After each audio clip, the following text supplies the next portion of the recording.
From far and wide, Oilers fans, this is Dolany TV. And welcome back to another Edmonton Oilers discussion here on Dolany TV. I'm looking a little bit rough. Well, you know, it is what it is when it's still minus 20 in friggin' early March. However, the first thing you're going to notice is the Coyotes hockey t-shirt. I understand that. Why am I wearing it? Well, I've got a good stockpile of Arizona merchandise. More on the way. But more importantly, the Coyotes are someone we got to focus on as we climb the standings, because it's not just Dallas, Minnesota now. It's also the Arizona Coyotes that we got to focus on and try and get ahead. We need some luck. We need some help. But that help is also coming in the form of one of our very own players, a guy who is stepping up the ladder a million times over this season for this Oilers club. And guys, the last 3 weeks with him have been absolutely unreal what he's done. But more specifically, over the course of the year, I said probably back in late November, I was totally comfortable saying the $8.5 million we are paying Leon Draisaitl is going to be one of, if not the best bargain value contracts in the NHL 3 years from now. Okay? I know, like, back then that sounded absolutely crazy. Now, I think I've got a lot more people in my camp saying, you know what, that's actually a really wise thing to say. Now, I'm not trying to toot my own horn. I'm just saying it because for once on Dolany TV, I don't have to eat my words a couple of months later because something blew up in my face because I thought it was going this way and it went that way. So that feels good. However, how much better does that feel to see the Oilers winning because something went right this year? Come on now. That feels absolutely phenomenal if you're an Oilers fan or if you are just in general Leon Draisaitl fan. Simple as that. So let's go get over to a deep dive into Leon Draisaitl's analytics. I think I'm going to also try and get one up for Mikko Koskinen today, tomorrow, or the next day, because there's a little bit we need to discuss with Koskinen.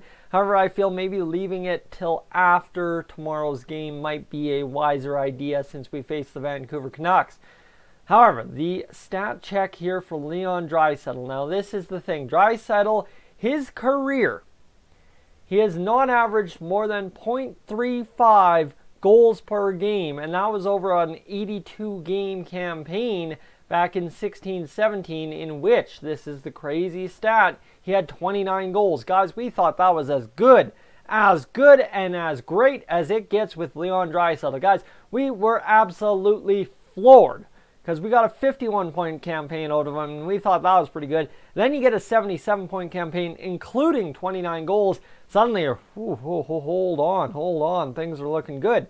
But the more important thing that year was the 48 assists. However, this year, suddenly you balance it out a little bit different. You give him 6 extra points on the ledger, and you've got 41 goals, 42 assists out of Leon Draisaitl, and you're getting over a half goal per game. You are getting .62 of a goal per game production out of Leon Draisaitl. In points, you're getting 1.26 through 66 games.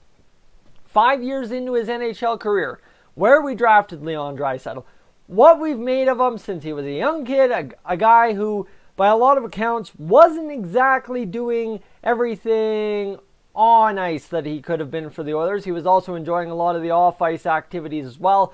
From some accounts, that's just rumor mill stuff you hear when you're in media college.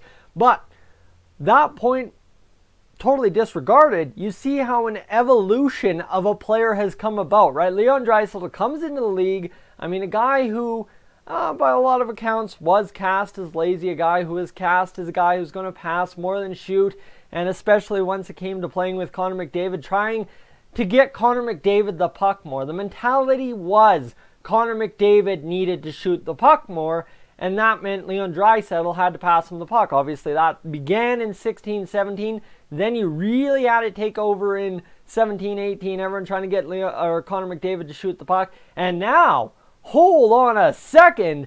This year, as everybody's widely reported, is a completely different scenario like we've never seen with Leon Draisaitl. It's 41 goals, 42 assists, an even balance, but a 40-goal campaign, 66 games into the regular season. Oilers still alive in the playoff chase, not really in the playoff, you know what I mean? It's a chase, not a hunt at this point. And so for the Oilers, how good does that feel? But here is the key thing. Leon Draisaitl is Johnny on the spot. So what does that mean? And looking at the numbers this evening and trying to deep dive into it a little bit more than just giving him a nickname or a moniker as to what he does when he shoots the puck, it's so much you break down the play in your head, right? Where is Leon Draisaitl when he's scoring his goals? Usually the right side, usually backdoor, kind of putting the puck in on a rebound or across slot feed. You know, you can picture it, you can see it, you can almost hear it, right? You can literally actually hear it, right? Draisaitl backdoor scoring. But now, okay, what does that mean? What does that mean for a guy like Leon Draisaitl? Here's what it means. A 22.8% shooting percentage. So you've got 41 goals. Your previous career high, 29, you had a 16.9 shooting percentage that year. Now, last year, you had, shots? Let me see, shot attempts. This is where it gets fun for Leon Draisaitl, and this is where I'm going to go. Total shots attempted, Draisaitl's had 305 this year. Okay, 305 shots attempted, 41 goals, so that's not a good clip. But then you go break down the math a little bit more, and you've got 180 shots for Draisaitl on 41 goals. That right there is your 22.8, and actually minus a whopping 14 shots, which he is sure to get between now and the end of the season in the next 16 games. Draisaitl will set a new career high in shots. So, okay, get this. Somehow by setting this new career high, he's at a career high in goals. Okay, yeah.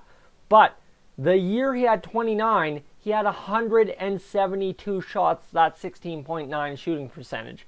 So, right there, now go back to that nice happy spot, that nice Oilers power play, that nice Oilers offensive zone domination with somebody weird out there on the ice, and get your head, I like, my head's watching TV right now.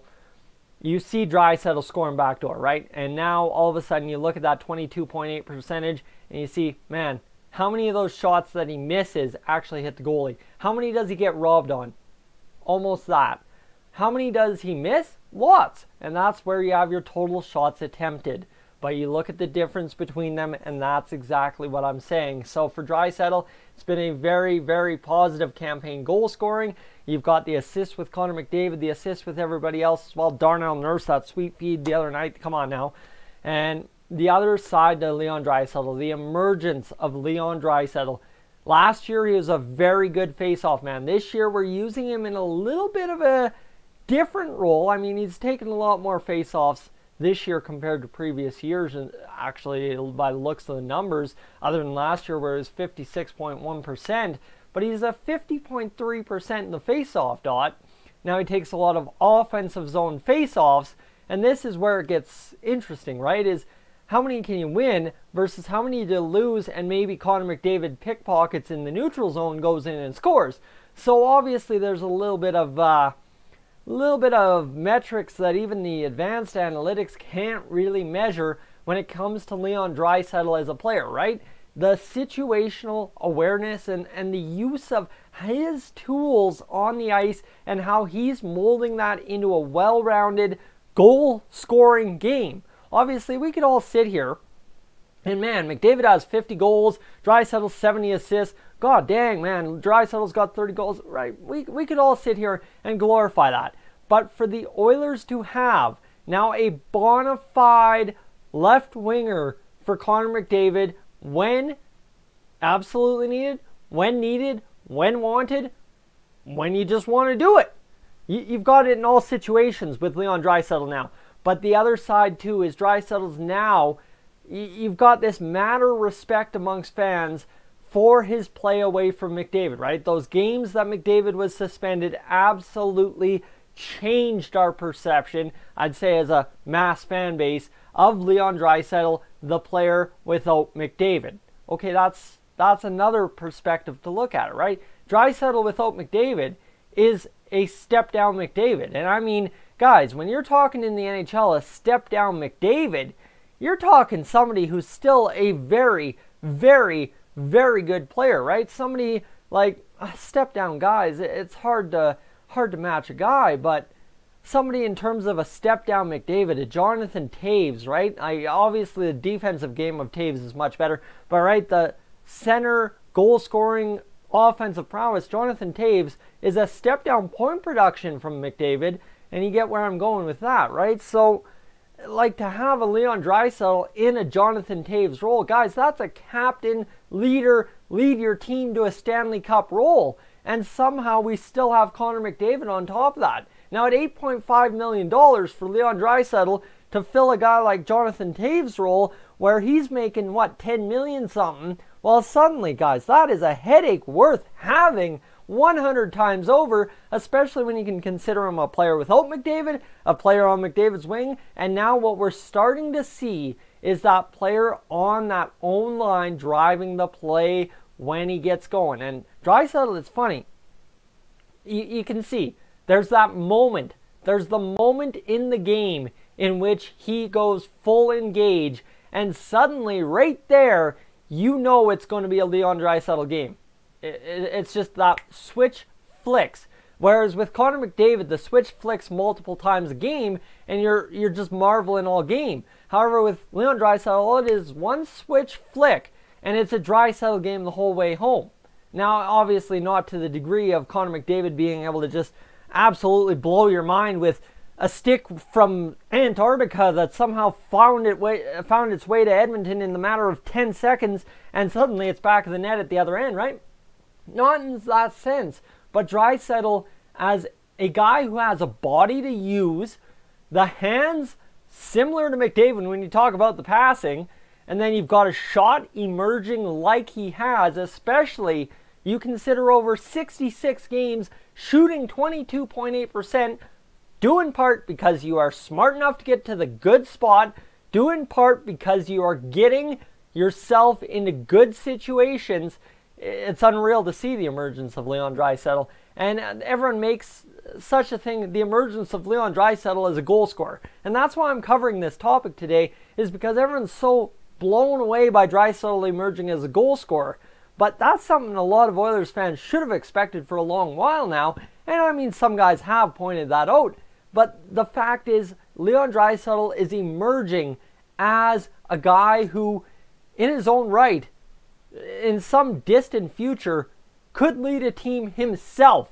Don't worry about McDavid. Himself to the Stanley Cup. It could be, I don't want to make this comparison because obviously there's a lot to be done between McDavid and Draisaitl before you have a Gretzky-Messier situation. But for the Oilers, this is exactly what that is looking like at this point.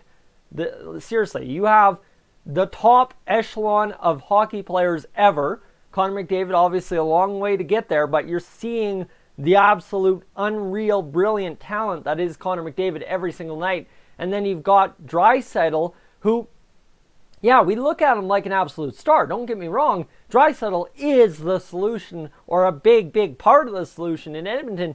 But you look at him in a lesser light because you're always ogling McDavid. However, then you have a season like this in which it's so tumultuous and so much disaster, but you just see the arc. You see the arc that is a young player coming in to themselves. And this is the full Leon Draisaitl that got drafted by the Oilers all those years ago. Now you take away, back to my first point, that young kid comes in, drafted 3rd overall, plays 39 games, comes in, he's maybe, according to the street rumors, enjoying the off-ice life a little bit more than the on-ice life. That's affecting the play. There's a little bit, right? You can have the rumor mill all you want. But now you go back to that kid, and now you see the arch all the way to where we are on this side with Leon Draisaitl, the complete player for the Oilers. And that doesn't have to be a defined role. Having Leon Draisaitl as a defined player for the Edmonton Oilers absolutely changes this hockey club 100%, and that, my friends, is why you see the Oilers doing what they're doing right now. Yes, I made notes of the consistency of the lineup, everything yesterday, and the real reason the Oilers are winning right now. But you have to look at individual pieces of that as well. And Leon Draisaitl is a big piece of that. So guys, that is my, I don't know, that ended up turning into a Leon Draisaitl rant for 15 minutes. My goodness, I am up on out of here. This is Tyson for Dull TV. I will catch you in the next one.